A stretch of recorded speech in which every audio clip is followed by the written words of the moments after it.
which actually makes I'm gonna get a little bit controversial here, but just when you know how who's this Burger King?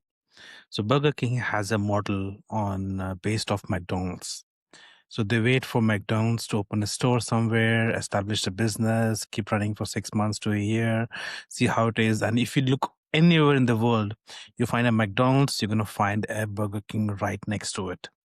And I think this is something, in my opinion, that Apple kind of follows with other big tech companies, let be Meta or any other platforms that have presence in the countries in the region, and see is it an invested authority within them that they should come forward and be like, hey, we are here. They're already there. The product is there. The consumer market is there. The development market is there. Political influence is already there. They don't need anything more to say like, hey, okay, we're officially here. This is something that I have never been able to understand why Apple kind of holds back.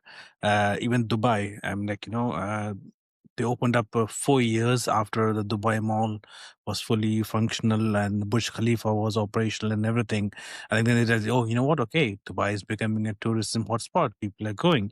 Even doesn't matter nationality wise, but like it is being influenced by an influx of people from all over the world, that it makes sense for us to have presence there and be like, try to make the most of it.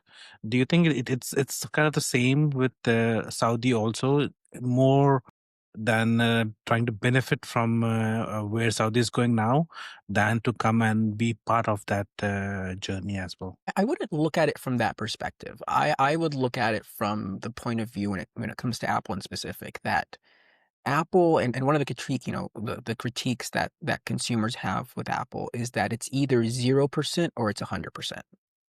There is no 70, There it is. 80. There's no 60, there's no 50.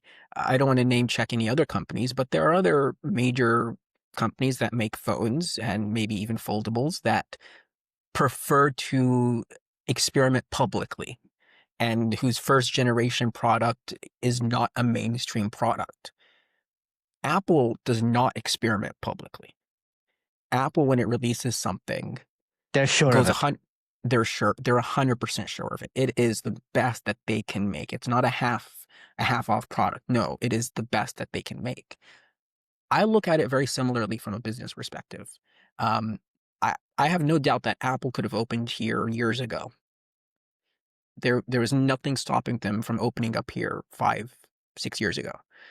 The reason they didn't was because they wanted to make sure that, I think, A, they had the proper infrastructure here needed. They wanted to build the logistical supply chain and the logistical framework that they needed to make sure that if a customer bought something on their Apple store, they're going to get it in a day and 2 days and not 2 weeks. And it's going to have to fly to China, then Hong Kong, then India, then Dubai, and then fly over here. I think the second reason is that they wanted to make sure that they have really tight partnerships with our financing options here. So I mentioned we have installment plans. There's surely two main apps, Tabi and Tamara.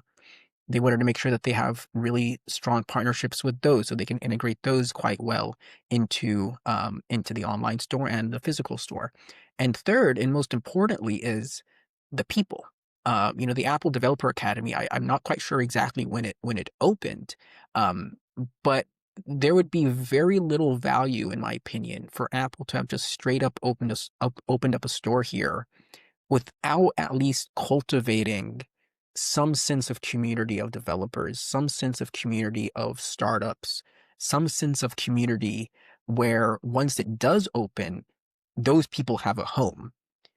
Apple didn't want to build the home and then wait for Mm. people to come in. It wanted to create that community. And then once that community was alive and flourishing and really doing well, then it says, okay, we're going to open up a store. And Apple stores, they're not just storefronts. They're incubators of talent. That today at Apple Sessions, the creative workshops, the sense of community that it gives. I know people who go to Apple stores in Europe just to hang out. I mean, it's really just a hangout spot. I mean, they don't go there to buy anything. They just go there to hang out because they're so cool. So I have no doubt that Apple could have opened up here 5, 6 years ago, but I think those factors, which are, they're not my speculation. This is a trend and a pattern that you can see across everything that Apple does.